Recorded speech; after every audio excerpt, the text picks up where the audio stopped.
우리 누가복음 5장 오늘 말씀을 잠깐 보겠습니다. 누가복음 5장 1절부터 5절까지인데요. 교독으로 한번 오랜만에 해보겠습니다. 제가 늘 교독으로 했는데 밤 예배에 하도 사람이 없어서 그냥 제가 읽다가 오늘은 교독으로 한번 해보겠습니다. 자, 5장 1절 제가 먼저 읽게. 누가복음 5장 1절입니다. 무리가 옹이하여 하나님의 말씀을 들을새 예수는 게네사렛 호숫가에 서서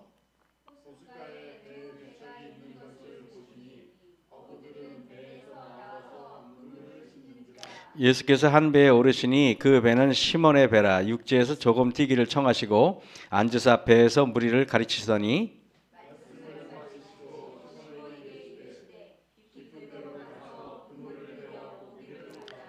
시몬이 대답하여 가로되 선생이여 우리들이 밤이 맞도록 수고를 하였으되 얻은 것이 없지만은 말씀에 의지하여 내가 그물을 내리리다 하고 아멘입니다.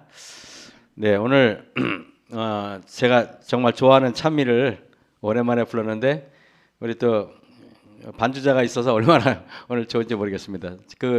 이게 시벨리우스 그죠? 핀란드에 나오는 그 노래인데 제가 이제 오스트리아에서 공부할 때 이제 거기에는 뭐 미국 사람, 뭐 네덜란드 사람, 프랑스 사람, 이탈리아 사람 뭐 정말 한 30, 40개국 이상의 사람들이 모여서 공부를 하는 대학이에요.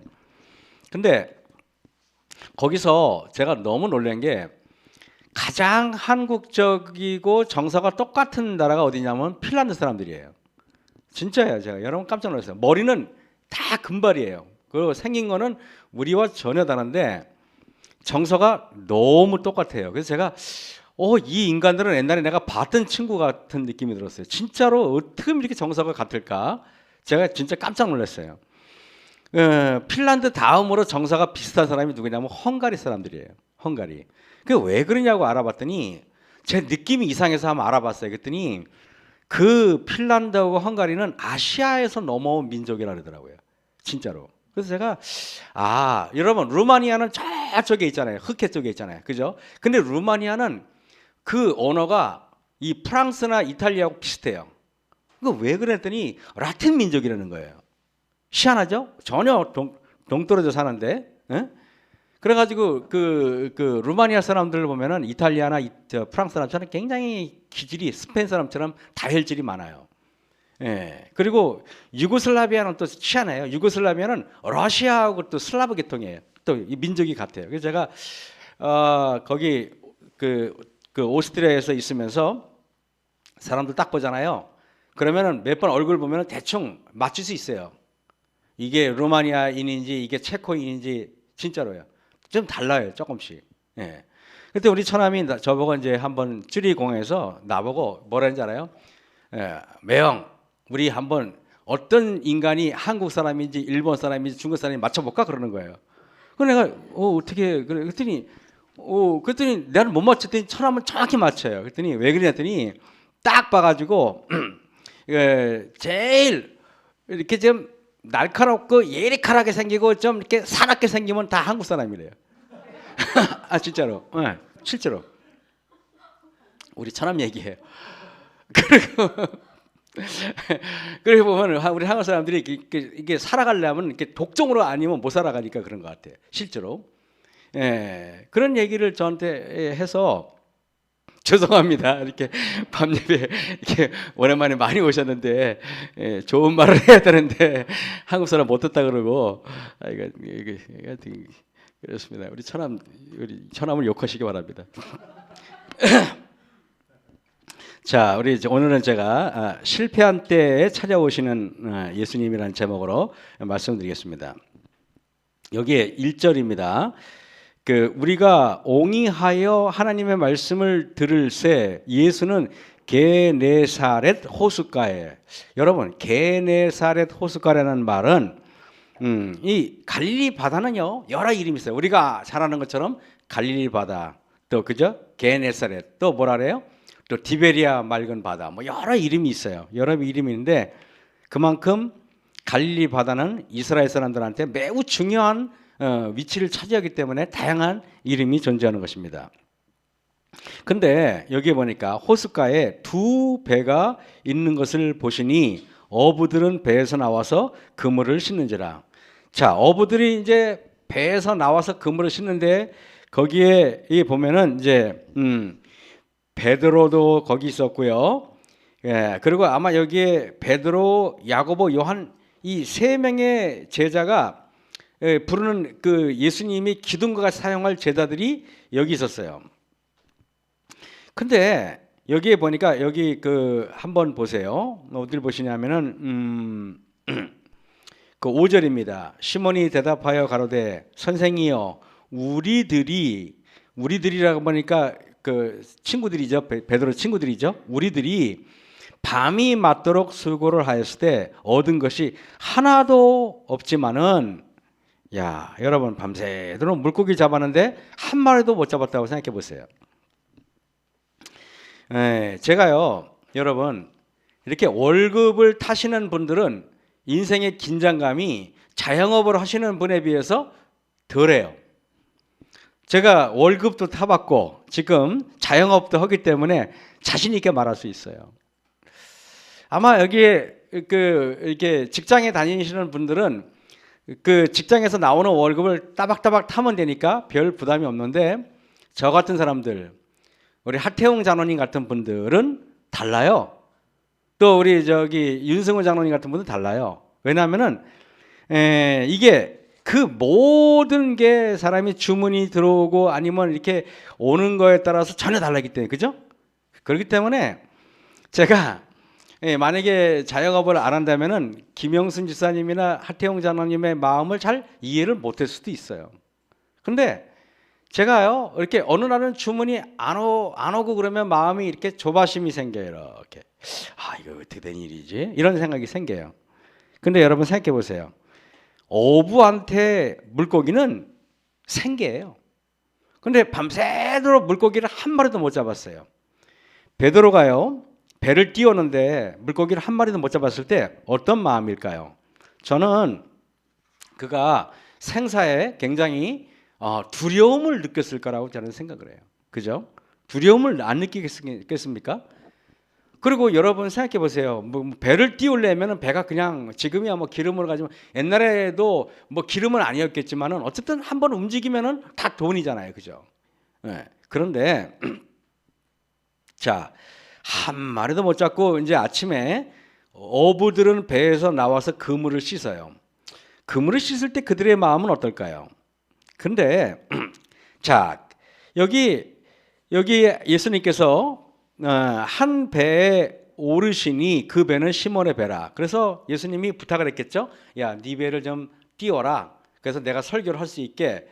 여러분, 베드로가 물고기가 만선이 됐다면은 신나가지고 아유 그래 알아서 하시오 이랬을 텐데, 여러분 물고기를 밤새도록 한 마리도 못 잡았는데 기분도 안 좋은데 예수님이 나타나가지고 배를 빌려달라 그랬을 때, 여러분 저는 베드로는 그래도 굉장히 인정이 많은 사람이었구나, 참 배려심이 많은 사람이었구나, 자기 감정에 상관없이 그래도 이렇게 순종적인 사람이었구나 하는 걸 여러분이 알 수가 있는 거예요. 만약에 그가 막대 먹은 사람이었다면은 절대 배를 안 빌려줬을 거예요. 여러분 그거 아셔야 돼요. 근데 여기 예수님께서 거기 올라 앉아서 설교를 시작해요. 저는요 물고기를 많이 잡게 한 다음에 설교를 하지 않고, 제자들이 이렇게 그 예수님의 이제 제자는 아직 아니죠. 베드로나 이렇게 베드로 친구들이 이렇게 있는데 물고기를 한 마리도 안 잡고 빈 그물 있잖아요. 한번 그물을 던졌다가 다시 거두면은 다시 그물을 손질을 해야 되잖아요. 그죠? 뭐 이렇게 잡다 하는 것이 뭐 이렇게 걸려 그걸 다 떼내고 뭐 찢어진 걸 꼬매야 되고 그러면서 이렇게 하는데, 예수님께서 설교를 하는데 여기 4절 보세요. 말씀을 마치시고 그랬죠. 베드로나 그 친구들이 설교를 안 듣는 것 같이 했지만은 여러분 들었겠어요, 안 들었겠어요? 들었어요. 제가 여러분에게 이렇게 자, 말씀을 마치시고 예수님께서 왜 그러면 제가 물어볼게요. 왜 예수님께서는 이때 찾아와서 그들에게 설교를 했을까요? 여러분, 저는 그렇게 생각해요.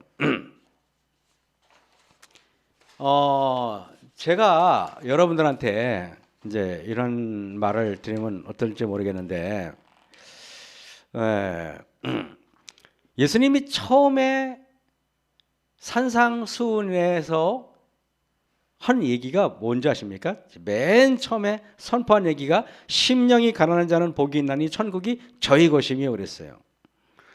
애통하는 자는 위로를 주신다 그러고요. 온유한 자에게는 땅을 주신다 그랬는데요. 심령이 가난한 자에게는 천국을 통째로 주겠다. 이건 다른 거예요, 여러분. 근데 심령이 가난한 사람들이 어떤 사람인지 아세요? 뭔가 실패한 사람들이에요. 실패한 사람들은 심령이 가난해요. 여러분, 저는 최근에 사실은 제가 여러분에게 뭐 숨길 일도 아니고 큰 일도 아니니까 굉장한 사기를 맞았어요. 진짜로요. 한 달 전에. 그래가지고 거의 2억 가까운 돈을 사기당했어요. 근데 제가 여러분한테 뭐 동정을 유발하려고 그런 건 아니고, 근데 여러분 보세요. 나는 하나님께서 그랬을 때 제가 10월 달에 그런 일이 있었는데 여러분은 제 표정이나 이런 걸 보고 눈치챘어요? 못 챘어요? 못 챘죠, 그죠? 힘든 거 하나도 없어요. 그건 늘 그랬으니까. 제가 여러분에게 왜 이런 얘기를 하냐면은 이런 거예요. 근데요, 하나님한테 제가 오히려 감사했어요. 왜냐하면은 나는 돈을 잃어버리고 기도의 열쇠를 찾은 것 같아요. 하나님께. 근데 제가 여러분에게 이런 저 사람 사기당한 게 뭘 자랑이라고 저 떠드나 그러는데 제가 그 자랑을 하고 떠드는 건 아니잖아요, 그죠? 응? 근데 여러분에게 이렇게요. 심령이 가난한 자는 복이 있나니 천국이 저희 것이며 심령이 가난한 자에게 천국을 통째로 주겠다고 하나님께서 약속을 해요. 여러분, 왜 예수님은 제자들이 실패했을 때 찾아왔을까요? 그것은 마음의 차이가 있기 때문에 그런 거예요. 실패한 사람들을 제가 감사한 게 경험해 보니까 하나님은 절대 하늘 꼭대기로 부르지 않았다는 사실이에요. 실패한 사람들을 하나님께서는 성전으로 오라고 초청도 하지 않았어요. 하나님께서 실패한 자에게 하나님이 뚜벅뚜벅 내려오셔서 내 옆에 계시다는 걸 깨달았어요. 정말입니다. 여러분, 제가 인생을 살 때 항상 무슨 이게 사기당하고 한 건 다 제 잘못이에요. 그러니까 자랑할 것도 없고 애통할 것도 없고 제가 당연히 당했어야 하고 제가 당연히 그런 일을 겪어야 하는 거예요. 여러분 보세요.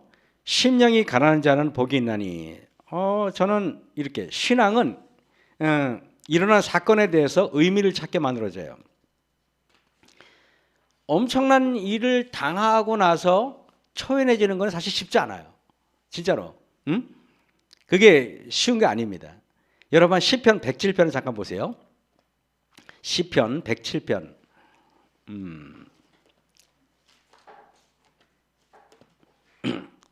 시편 107편을 보시면은요. 자, 이 시편 107편은요. 매우 중요한 이야기 있어요. 이게 이런 겁니다. 첫 번째 보세요. 4절 보세요. 저희가 광야 사막 길에서 방황하며 거할 성을 찾지 못하고 줄이고 목마름으로 그 영혼이 속에서 피곤하였도다. 자, 어렵죠?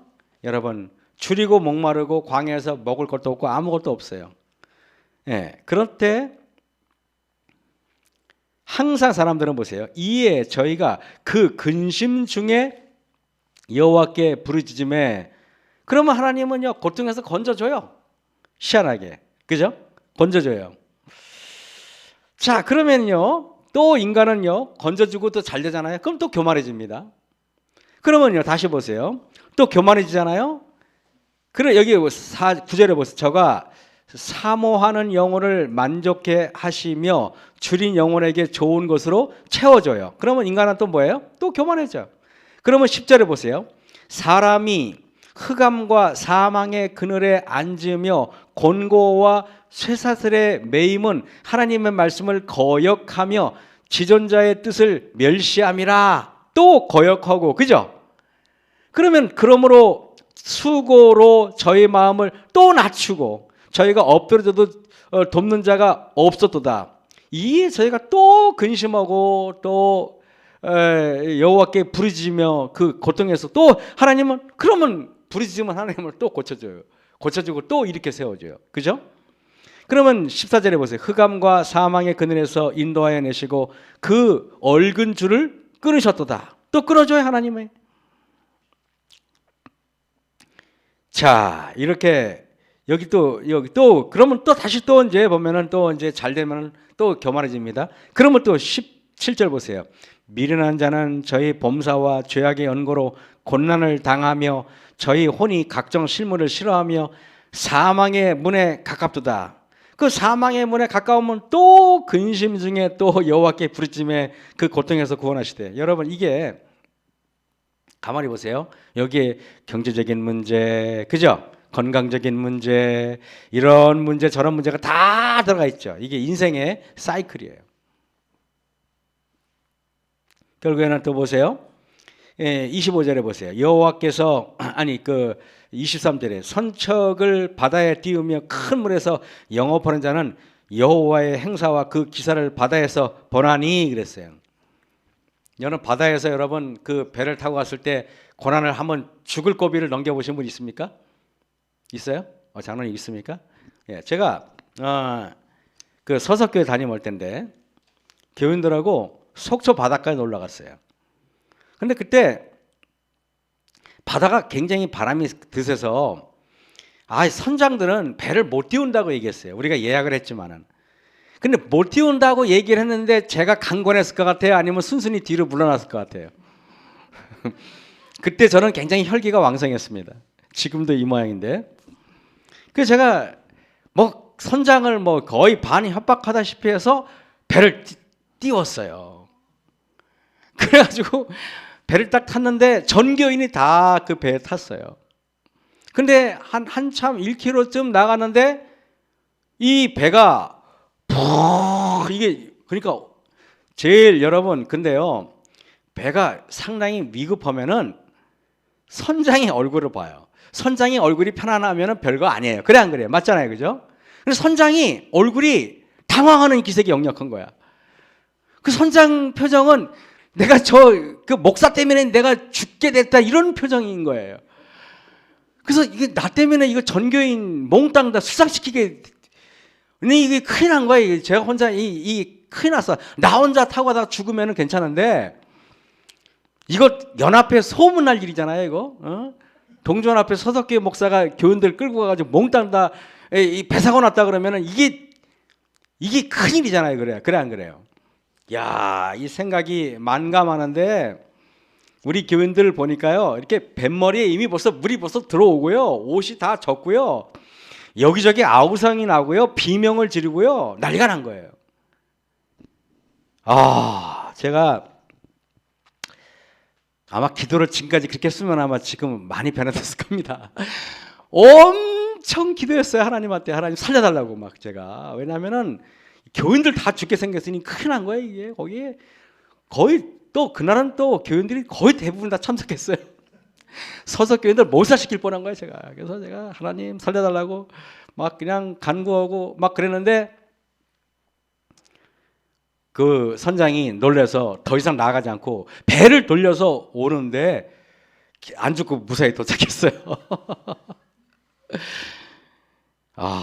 저는 이제 그 다음부터는 절대 무리한 짓은 안 하기로 결심했는데, 여호와께서 명하신즉 광풍이 일어나서 바다 물결을 일으키는도다. 저희가 하늘에 올랐다가 깊은 곳에 내리니 그 위험을 인하여 그 영혼이 녹는도다. 저는 경험해 봤어요. 영혼이 녹아 봤어요. 그래서 28절에 보세요. 저희가 그 근심 중에서 여호와께 부르짖음에 그 고통에서 인도하여 내시고 광풍을 평정히 하사 물결로 잠잠케 하시고. 참 여러분이 봐도 저는 참 파란만장하죠. 그죠? 뭐 어떻게 뭐 끝까지 이룰 것 같아요, 살다. 제가 여러분 이런 이게 인간이에요, 그죠? 베드로가 물고기를 밤새도록 실패했는데 누가복음 5장의 말입니다. 근데 그가 아무 말도 하지 않죠. 그러나 마음속에서 예수님께서 배를 빌려달라고 했을 때 예수님의 표정을 보면서 뭔가 예수님의 얼굴에서 뭔가 부드러움과 편안함과 이런 게 있잖아요. 저는요 참 희한해요. 이제 항상 어떤 거냐면 이래요. 제가 독일에 오스트리아에서 공부를 하는데 갑자기 대학에서 모든 학생들은 의료보험을 들려는 거예요. 아니면은 학생 비자를 안 내준다는 거예요. 갑자기 없던 의료보험을 내야 되는데 얼마를 내야 되냐면은 그때 돈으로 지금 돈으로는 한 비싸잖아요. 외국 보험이요. 6, 70만 원을 내야 되는 거예요. 잘 계산이 맞지 모르지만 어쨌든 거의 뭐 엄청난 돈을 내야 돼요. 근데 생활비는 처남이 어렵게 보내주는 돈이기 때문에 더 돈을 달라 그러는 거는 거의 인간의 양심상 불가능해요. 처남은 정말 많은 희생을 해서 우리를 도와줬거든요. 그러니까 이게 보험을 안 하면은 학생 비자를 연기를 안 해준다 그러니까 해야 되는데 돈은 없고. 그래가지고 이제 이 행정실에 이제 그 행정 학생 처장을 만나러 가는데 저 사람은 집에서 기도하고 있고 내가 가야 되잖아요. 그 학교 그 아파트에서 그 학교 거기까지 한 몇백 미터 떨어졌는데 그게 얼마나 가기 싫은 길인지 가서 부탁하면은 안 되고 또 가서 부탁하면 안 되고 이제는 유학을 하다가 쫓겨나게 생겼어요. 얼마나 마음이 척급한지. 그 나중에는 세 번째, 네 번째 그 마르치라는 그 행정 그 사무원을 만나러 가는데 나중에는 막 내가 울 것 같은 느낌이 있잖아요. 울 것 같은. 그런데 그때 기도하고 가는데 저 사람은 집에서 얼마나 기도했겠어요. 저놈도 얼마나 가면서 기도했겠어요. 근데 가는데 그 행정실 그 앞에 마당에 그 신학교 학생 중에서 제일 선하게 생기고 제일 온유하게 생긴 그 신학생이 괜터 파인시라는 친구인데 그 친구가 저를 딱 보더니 김 그러는 거예요. 그 제가 그 친구 얼굴을 봤는데 맨날 교수님한테 쓸데없는 질문하고 못되게 생긴 유고슬라비아가 나한테 김 그랬으면 꼴값하네 그냥 지나갔을 것 같아. 근데 그 친구가 김 그러는데 이게 예사롭게 들리지 않는 거예요. 뭔 말인지 알아요? 여러분 제가 그래서 여러분에 이렇게 해요.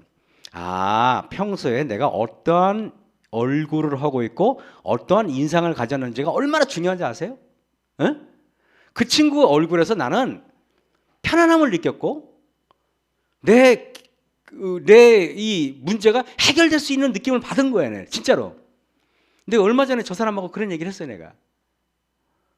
그 친구가 그래서 나도 모르게 갔어요. 갔더니 왜 그래? 그래서 내가 막 울었더니 나를 막 안아주면서 내 어깨를 두둑해 주는 거야. 이렇게 그러면서 그 친구 보면서 내가 10분을 울었던 것 같아. 그래서 내가 사정 얘기를 했어요. 그랬더니 내 손을 잡더니 우리 집으로 놀러 와. 내가 걱정하지 말고. 그래서 갔어요. 갔더니 뭐 거기 게르티는 저거 동갑이고 친해요. 그래가지고 그러면서 아무것도 아닌 것 같고 왜 걱정했냐 그러면서 내일 나오래요. 나를 끌고 가더니 보건소, 시청, 뭐 구청, 뭐 4군데인가 5군데를 다니면서 그 친구가 다 서류를 하는데 하루 종일 걸리는데 문제가 해결됐어. 영세민 보험으로 했는데 그거 안 했으면 저 사람이 임신된 걸 몰랐거든요. 임신돼가지고 의료보험이 안 했으면 큰일 날 뻔했어. 우리 진짜 쫓겨날 뻔했어요. 그래가지고 나중에 출산하고 뭐 약국에 거긴 보험 오면은 뭐 약국이고 다 공짜야. 얼마 들었는지 아세요? 애라고 나중에 계산해봤거든요. 18,000원인가 들었어. 하나님께서 여러분 저 때문에 보험까지도 바꾸시는 분이 하나님이세요. 무시당할 인간이 아니죠? 그 제가 또 어려움을 겪고 나서 지금은 어려움을 겪고 나서 또 제가 그 얼굴이 선하게 생긴 그 친구 아침에 같이 예배드리는 그 최영재 때문에 제가 또 이 마음이 또 하나님께서 크게 축복해 주실 것 같아요. 제가 여러분에게 저는 항상 그러면은 네가 어려울 때 얼굴이 선하게 생긴 사람이 널 도와줬는데 너는 언제 다른 사람을 도와줄래 하는 생각이 드는 거예요. 내 얼굴 보고 사람들이 진짜 어려울 때 목사님 그러고 나한테 포근함을 느껴야 되는데 거울을 보면 안 그런 것 같아. 그게 좀 제가 그래서 여러분 진짜 내가 가만히 인생을 돌이켜 보니까 지난주에 저에게 오셔서 설교했던 강성진 목사님도 제가 가장 영적으로 궁핍할 때 목사님을 보면서 제가 너무나 포근함을 느꼈던 거예요. 진짜로. 그래서 내가 그 목사님을 평생 은인이라고 여기고 지금도 1년에 한두 번 꼭 찾아가서 인사를 여쭈는 이유가 그래서 그런 거예요. 제가 뭔 말인지 알겠죠? 그 늘 인상이 좋은 사람을 난 좋아하는데 딴 사람이 나를 좋아하게 해야 되는데 그건 또 내 숙제라. 여러분 베드로가 어땠을 것 같은 느낌이 들어요? 예수님이 딱 오셨어요. 배를 나 같아도 그냥 빌려드렸어요. 왜? 그분의 얼굴은요 베드로가 울고 싶을 때 안겨서 울고 싶게 만드시는 분이 나타났는데 세상에 예수님 얼굴 보고 안 달려갈 사람이 누가 있어요, 여러분? 그래 안 그래요? 그 내가 경험으로 볼 때 그러고서 예수님께서 설교하는데 베드로가 그물을 기면서 어저께 이렇게 봤거든요. 이거를 예수님을 안 보는 척하면서 슬쩍슬쩍 베드로가 뭐만 봤는지 알아요? 그분께서 하신 설교 내용이 그의 귀에 들어온 게 아니라 예수님의 자비롭고 은혜롭고 너무너무 온유한 예수님의 얼굴을 베드로가 보면서 무한한 사랑을 느꼈던 거예요. 뭔 말인지 알겠죠? 그죠? 그래서 제가 다른 건 몰라도 내가 좀 인자한 사람이 되어야겠다. 그런 그 마석교회 다녀올 때 제가 어떻게 했는지 아십니까?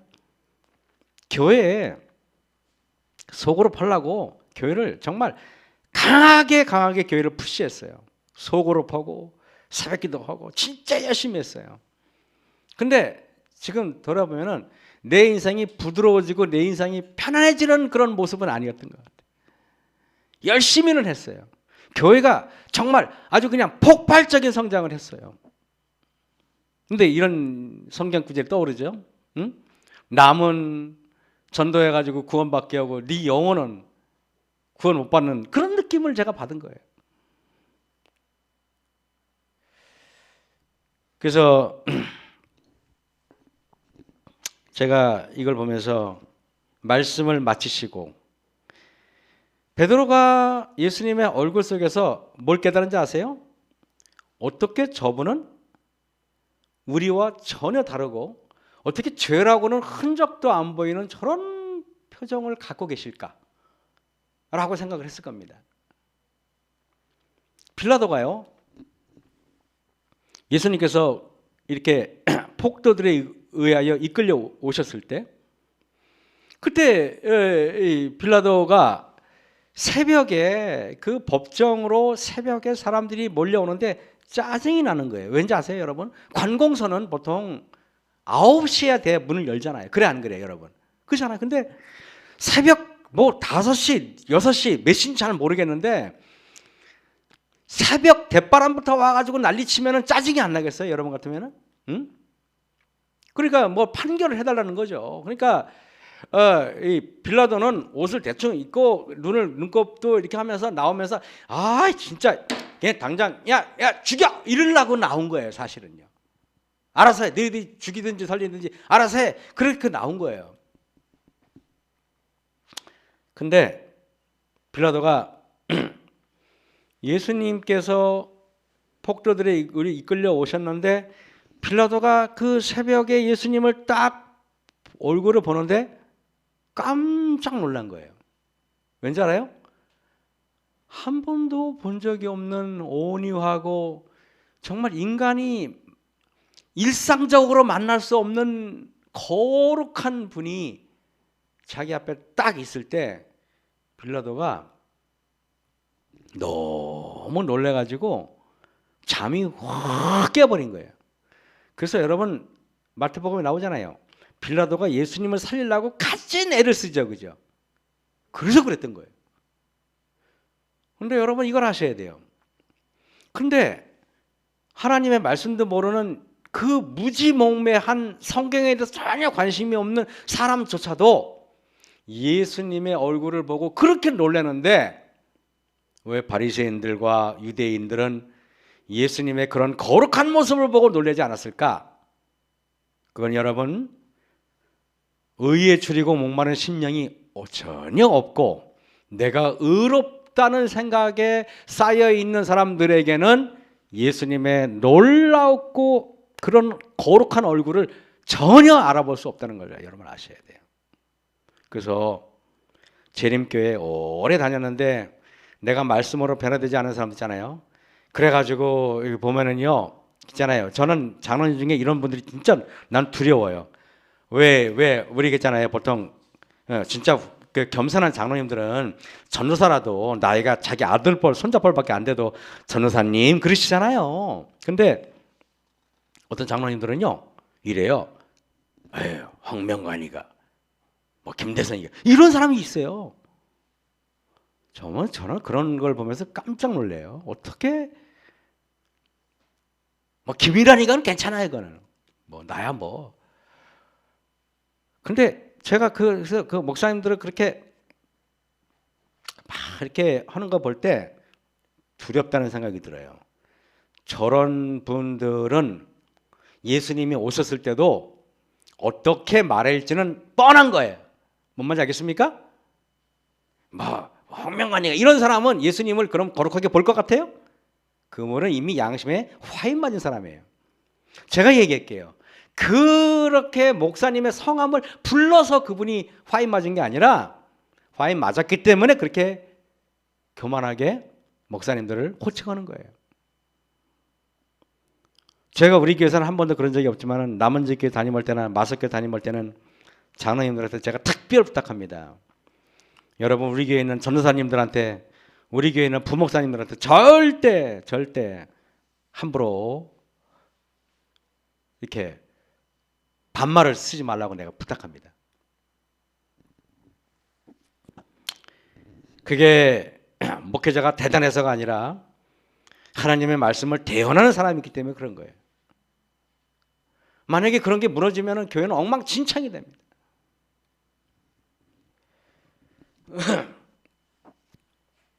여기에 5절입니다. 누가복음 5장 5절입니다. 시몬이 대답하여 가로되 선생이여 우리들이 밤이 맞도록 수고를 하였지만 얻은 것이 없지만은 말씀에 의지하여 내가 그물을 내리리다 하고. 여러분 그물 정리하는 일이 끝났어요. 그물을 정리하는 것은 내일 또 잡아야지 하고 다 정리했어요. 설교하시는 동안에 그물을 정리했으니까 예수님이 설교를 꽤 오래 하신 거예요. 맞아 안 맞아? 그물 정리가 이렇게 간단한 거 아니에요. 근데 예수님이 그물을 정리 다 끝났는데 야 나가서 또 그물을 던져볼래?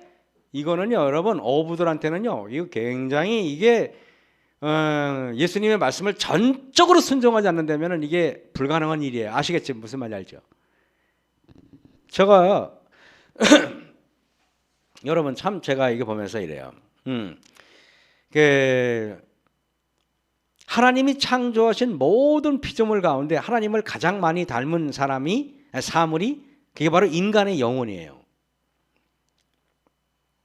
성경에서는 하나님 아버지를 사랑하라는 명령도 자주 나오고 하나님의 아들을 사랑하는 명령도 나와요. 근데 성경에 이런 말 들어봤어요? 예를 들면 예수님이 그래요. 하나님을 사랑하고 하나님을 사랑하라 그래요. 예수님은. 그죠? 또 하나님 아버지는 뭐라 그래요? 예수님을 사랑하라 그러고 성령 하나님 뭐라 그래요? 예수님을 사랑하라 그래. 근데 참 희한하게요. 아버지 하나님이 성령 하나님을 사랑하라는 말 들어봤어요? 없죠. 그리고 예수님이 성령 하나님을 사랑해라는 말 들어봤어요? 없죠. 한 군데도 없어요. 왠지 알아요? 성령 하나님을 사랑하라는 명령은 나오지 않는 이유가 딱 하나예요. 그게 뭔지 알아요? 성령 하나님 자신이 사랑이기 때문에 그런 거예요. 성령 하나님 뭐라고요? 사랑이에요. 그냥 사랑. 사람들이 그러죠. 하나님 저 성령 충만하게 해주세요. 성령 충만하게 해주면 내가 사랑을 품으면 그게 성령 충만한 거예요. 어떤 사람은 성령 충만이 어떤 뭘 방언하고 이상한 말을 하고 뭐 병을 고치고 그게 성령이라고 생각해요. 그래서 여러분 고린도전서 12장에 보면 성령의 은사가 나오죠. 가르치는 은사, 그죠? 무슨 뭐 치유하는 은사, 방언의 은사 등등이 나오는데 고린도전서 12장 말미에 이렇게 말해요. 성령의 은사는 이보다 훨씬 더 크고 중요한 은사가 있는데 라고 12장을 딱 정리하면서 고린도전서 13장에 딱 뭐가 시작돼요? 사랑의 은사가 시작되는 거예요. 맞아 안 맞아요? 왜? 성령의 최고의 은사는 사랑이에요. 왜 그럴까요? 성령 하나님 자체가 사랑이시기 때문에 그런 거예요. 뭘 말인지 알겠죠 여러분?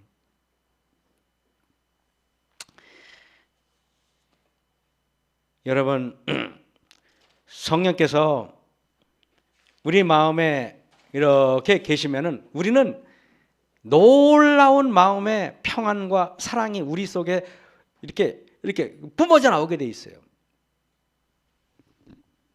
근데 지금 예수님께서 여기 뭐랄까요? 시몬이 대답하여 가로되 선생님이여 우리들이 밤이 맞도록 수고를 하였으되 그랬어요. 여러분 왜 밤이 맞도록 수고를 한지 아십니까? 물고기는요 절대 밤에 잡히지 아침에나 낮에는 안 잡힌대요. 왜? 갈리 바닷물이 너무 깨끗하니까 물고기를 잡으라고 그물을 내리면 물고기들이 그물이 다 보인대요. 그리고 옛날 그물은 지금처럼 반투명하거나 아주 얇거나 아주 섬세한 그물이 아니었을 것 같다는 생각 안 들어보셨습니까? 그물이 뭔가 지금보다는 둔탁하고 뭔가 지금보다는 불투명하고 뭔가 지금보다는 재질이 조악했을 거라는 생각이 들어요. 그죠? 그러니 그 맑은 바닷물에 그렇게 다 보이는 그물, 물고기도 눈이 달렸기 때문에 그물 쳤네? 안 가요 거기. 여러분 같으면 내가 들어가서 나 잡아 주기시오 그렇게 하겠습니까? 안 가죠. 그런데 또 두 번째 물고기는요 아침이 되면은 다 위로 올라온대요. 절대 물고기는요 아침이 되면요 바다 밑에는 한 마리도 없대요. 물고기를 잡는 사람의 기본 상식이라면은 자 밤에 잡아야 되고요. 밤에는 뭐 물고기를 뭐 그물을 깊은 데로 내리든 높은 데로 올리든 상관없이 물고기가 잡히게 돼 있는데 아침에 철칙 그물은 절대 동이 튼 다음에 던지지 않는다. 여러분 밤이 맞도록 수고했는데 예수님께서 여러분 그 그물 다 정리할 때까지 설교하셨어요. 그러면은 여러분이 생각해도 적어도 동이 타오르지 않았겠습니까? 그래 안 그래요? 그렇잖아요. 근데 제가 여러분에게 이런 얘기할게요. 시몬이 대답하여 가로되 선생이여 우리들이 밤이 맞도록 수고를 하였으되 얻은 것이 없지만은 말씀에 의지하여 내가 그물을 내리이다. 다시 말하면 예수님 예수님의 그 금을 내리라는 말씀은 정말 너무 논리적으로 맞지도 않고 정말 말도 안 되는 말씀이지만 예수님께서 그러라고 하시니 그렇게 하겠습니다. 그 소리예요, 여러분. 그리고 그물을 던져요. 제가 여러분에게 이야기 드릴게요. 여러분, 말씀에 의지해서 말도 안 되는 것을 말씀에 의지해서 여러분이 응답받은 경험이 있으면 여러분들의 믿음은 점점 커집니다. 평소에는 내가 저 이웃집의 개똥이 엄마의 말에 분노를 참을 수가 없었는데, 그래서 내가 도저히 안 되는데 예수님께서 나에게 개똥이 엄마의 그 무례한 말에 분노를 품지 말라는 그런 명령을, 정말 말도 안 되는 말이지만은 말씀에 의지해서 개똥이 엄마의 그 분노를 촉발시키는 마음을 여러분이 이겨냈다면 여러분은 말씀에 의지하신 겁니다. 말씀에 의지한 경험, 내 성향, 나의 인내심으로 그걸 참고 그걸 넘겼다면은 여러분은 별거 아니에요. 왜냐하면 더 심한 욕설이 오면 여러분 넘어지게 돼 있거든요. 근데 여러분, 내가 믿음으로 순종하는 경험을 하신 분들은 그 믿음이 점점 자라요. 믿음이. 하나님께서 제가 여러분 지난달부터 왜 제 마음에 갈등이 없었겠습니까? 그러나 갈등이 올라올 틈을 제가 허락을 하지 않았어요. 왜? 하나님께서 저의 아버지시니까. 저는 여러분에게 전혀 일 때문에 걱정하지 마시고 뭐 끝나고 나서 왜 그랬냐 물어보지도 마세요. 왜냐하면 이미 하나님하고 다 정리된 상태니까 여러분들한테 제가 말씀을 드리고 싶은 마음이 없어요. 무슨 말인지 알겠습니까? 이미 궁금 안 해도 돼요. 예. 제가 이렇게 말씀을 드리는 거예요. 제 얼굴에 뭐 지난주도 그렇고 그 일이 터졌을 때 우리 박 교수님이 그때 집행에 우리 집 왔을 때 이미 그때 다 그 일이 있고 나섰는데 그때 제가 교수님 대했을 때 얼굴에 그 일이 없었죠, 그죠? 한바탕 웃었잖아요, 그죠? 그 주에 일어난 일인데, 그죠? 제가 여러분들에게 여러분 앞으로 놀라운 이게 축복이 일어날 겁니다. 이 일을 계기로 아침 예배가 시작된 거예요, 사실은. 우리가 새벽기도 있잖아요, 그 TV. 이 일이 있고 나서 그게 의논이 됐고, 이 일이 있고 나서 제가 아침 그 방송 같이 하는 거고, 이 일이 있고 나서 이런저런 일이 막 일어나는 겁니다. 인간은 세상적으로 망해야 되는 거예요. 자, 여러분, 제가 여러분에게 보면은요 이래요. 고기를 이제 예수님께서 밤이 말씀에 의지해서 그물을 내리라 그랬어요. 그리한즉 그랬는데, 여러분 말씀에 의지한즉이라는 말하고 똑같죠. 말씀에 의지한즉 고기를 애운 것이 심히 많아 그물이 찢어지는지라. 아까 제가 그런 얘기했죠. 예수님께서는 먼저 물고기를 많이 잡게 한 다음에 설교하지 않으시고, 그죠? 설교가 하고 말씀을 주신 다음에 물고기를 잡게 한 놀라운 비법이 여기 안에 있는 거예요.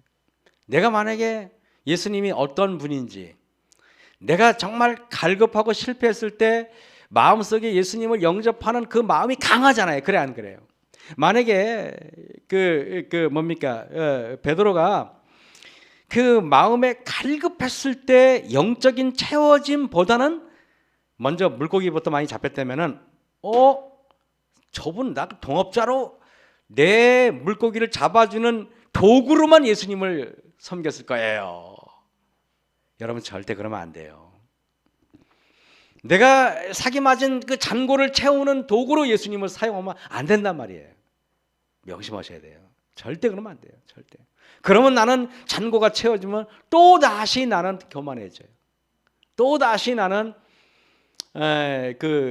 예수님을 또 멀리 떠날 겁니다. 또 시편처럼 맨날 또 근심 중에서 하나님을 들어주니까 또 그냥 자만하고 또 이런 일이 또 사사기의 시대가 반복되면은 안 되는 것입니다.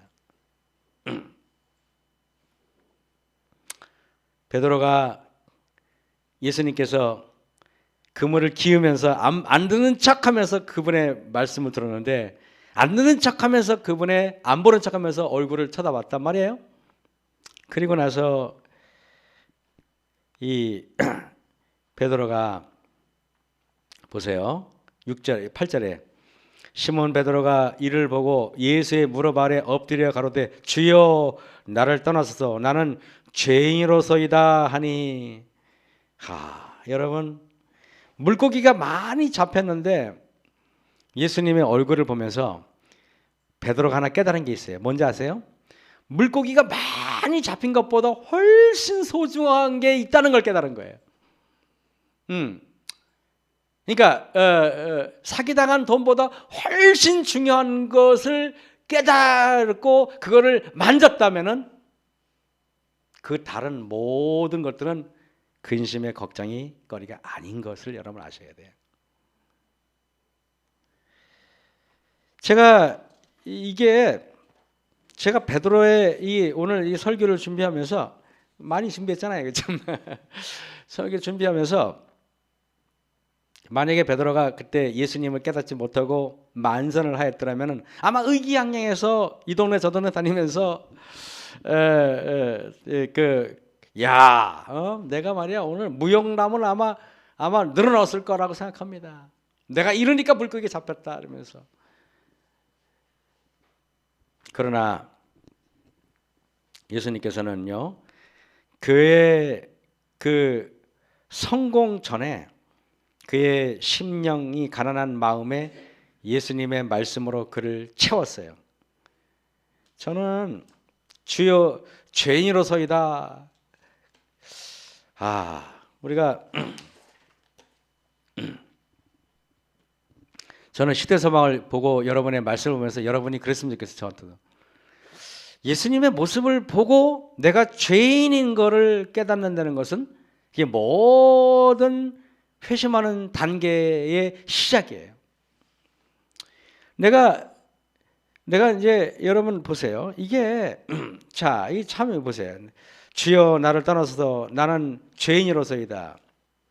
이는 자기와 및 함께 있는 모든 사람이 거기 잡힌 것을 인하여 놀라고 거기에 정신이 온통 팔려 있을 때 동업자인 야고보와 요한은 놀랬겠죠. 근데 베드로는 물고기 따위는 전혀 관심이 없고 예수님을 완전히 붙들었죠. 그리고 나서 배고목을 다 팽개치고 예수님을 따라다닌 거예요. 여기에 예수님께서 예수님의 그 12제자 중에서 가장 중요한 기둥으로 쓸 3명의 제자를 여기서 얻는데 그 3명의 제자를 얻는 동기를 우리는 깊이 명심해 보시면은 우리도 하나님의 제자가 되는 방법을 찾을 수 있지 않을까요, 여러분? 그래 안 그래요? 응?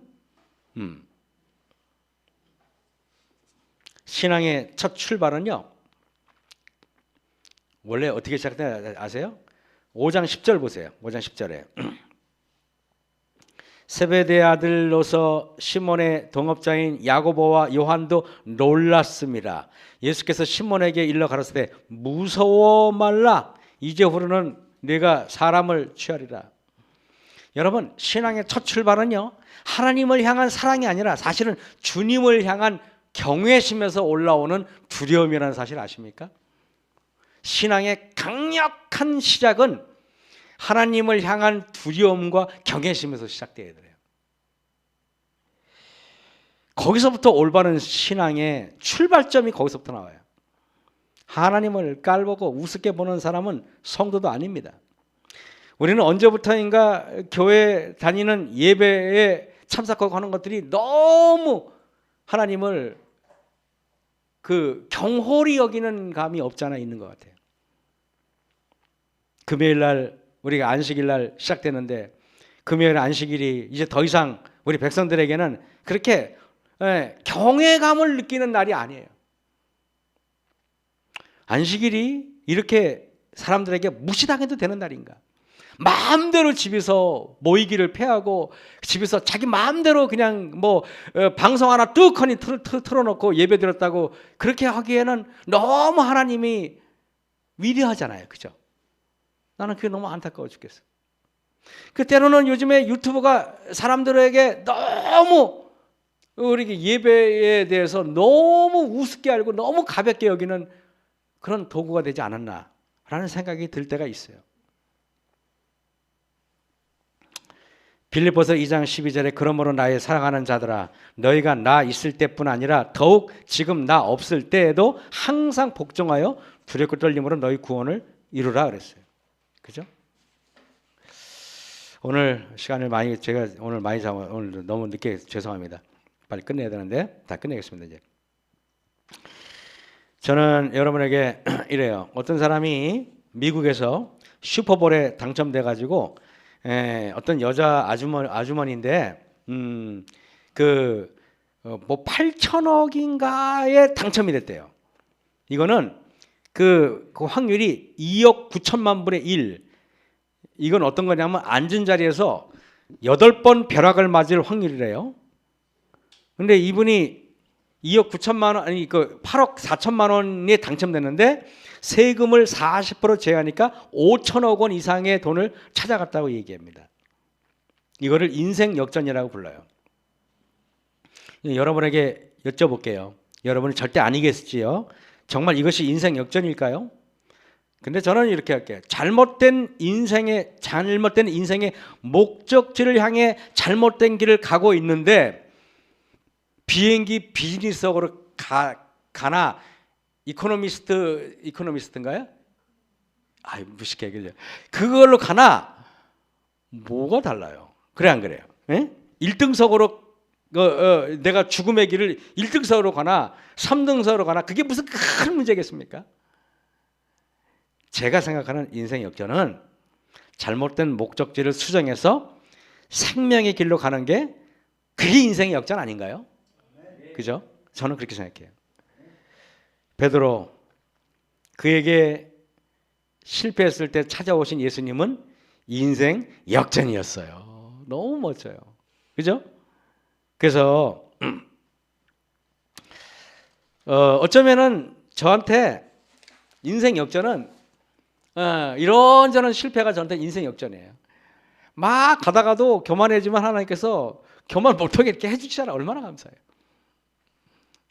나름 하나님께서 제가 그래도 인상은 좀 그렇지만은 그래도 그렇게 하나님께서 인도하시는 거 보면은 하나님이 저를 사랑하시는 것 같아요. 그래서 저는 여러분에게 오늘 11절에 저희가 베드로의 육지에 대고 모든 것을 버려두고 예수를 쫓으니라.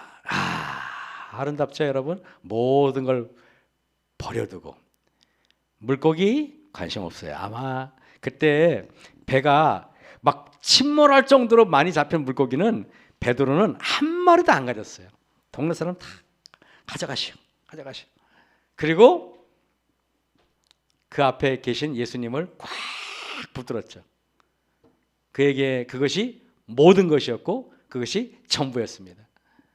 우리도 인생 역전을 꿈꾸시는 저 여러분 되기 바라면서 말씀 마치겠습니다. 자, 기도가 마치겠습니다. 하늘에 계신 아버지 하나님, 하나님께서 사랑하시고 또 위하시는 우리 재림교회 일원이 돼서 주님을 섬기는 것이 얼마나 감사한지 모르겠습니다. 지금 이 시각까지 주님께서 제 인생 또 여기 앉아 계신 우리 모든 성도님들의 인생 여정마다 하나님께서 개입하셔서 우리들을 곁길로 가지 아니하시고 하나님의 영생의 길, 하나님의 사랑의 길, 십자가의 길로 뚜벅뚜벅 걸어갈 수 있도록 우리를 끝까지 인도하신 하나님 감사합니다. 아버지 하나님, 시절이 악하고 세월이 급박합니다. 이제 더 이상 한눈 팔 시간도 없는 것 같습니다. 이러한 때 우리가 베드로가 또 요한과 야고보가 모든 걸 버려두고 예수님을 쫓았듯이 우리도 모든 걸 버려두고 주님을 영접하는 백성 되게 도와 주시옵기만을 예수님 이름으로 감사하며 기도했사옵나이다. 아멘. 묵상으로 마치겠습니다.